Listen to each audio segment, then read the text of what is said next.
Welcome back to the channel. My name is Thomas Fletcher and I'm the host of the Military Social Work Network.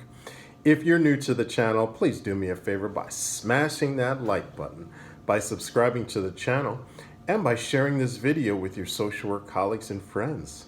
The purpose of this channel is to create a community of hope and support where military and aspiring military social workers can come for relevant news, information, and inspiration.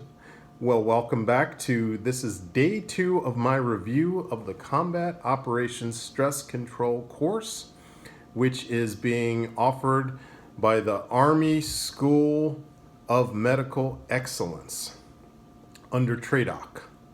Normally this course is offered at Joint Base San Antonio, but this week it is being offered at Fort Campbell, home of the 101 Airborne Division and Air Assault schools.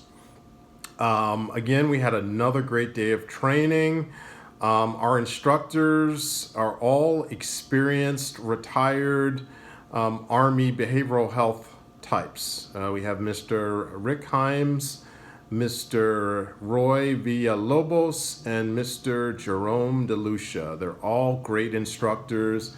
Again, they all have experience in the uniform, serving in different behavioral health and COSC capacities. So what I like about all of their, they all have their different styles of teaching, but one thing that they all have in common is they're able to draw upon their actual lived experience in the uniform, working in the behavioral health and in the COSC fields. So they're able to illustrate and make these concepts come to life.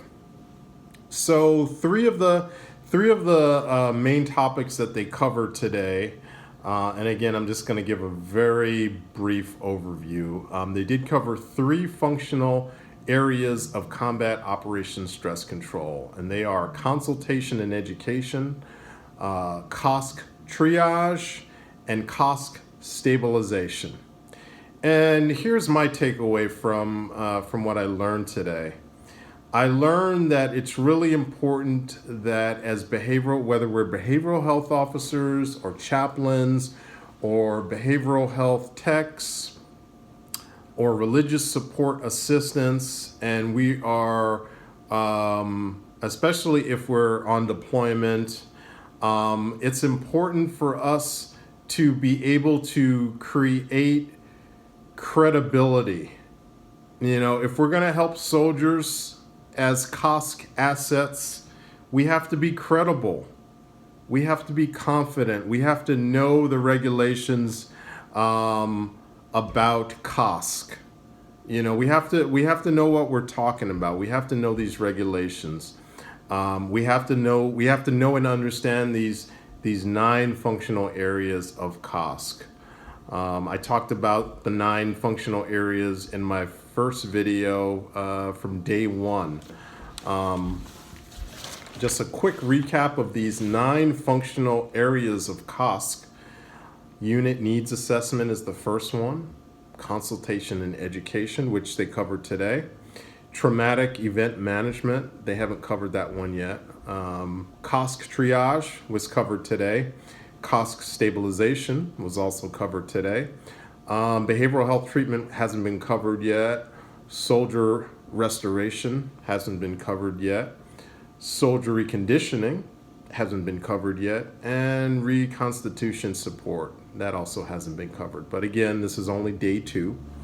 But again, what I learned is that whatever type of COSC asset you are, whether you're a behavioral health officer like myself, whether you're a chaplain, whether you're a psychiatrist, religious support assistant, a 68 x-ray, it's really important that we know these areas, that we know the regulations that support these areas, and that we do outreach, that we get out of our clinics, that we get out of our our chaplain station or our battalion aid station, and that we do outreach. And actually over the last 9 years, I've learned this stuff from doing it.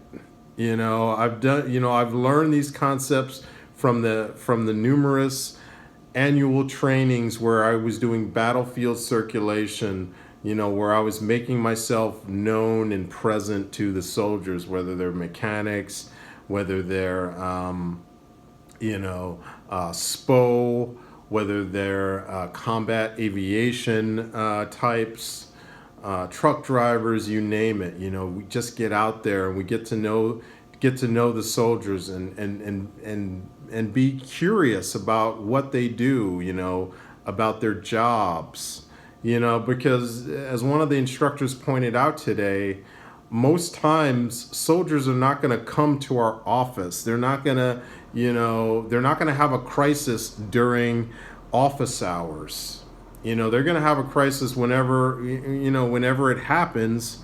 And they have to know that we're accessible, that we're approachable, that we are credible, so that we can provide triage, so that we can provide stabilization, so that we can provide consultation and education to the commanders, to the command team, that they know that they can reach out to the behavioral health officer or the chaplain, or the behavioral health tech, and that we will be reliable.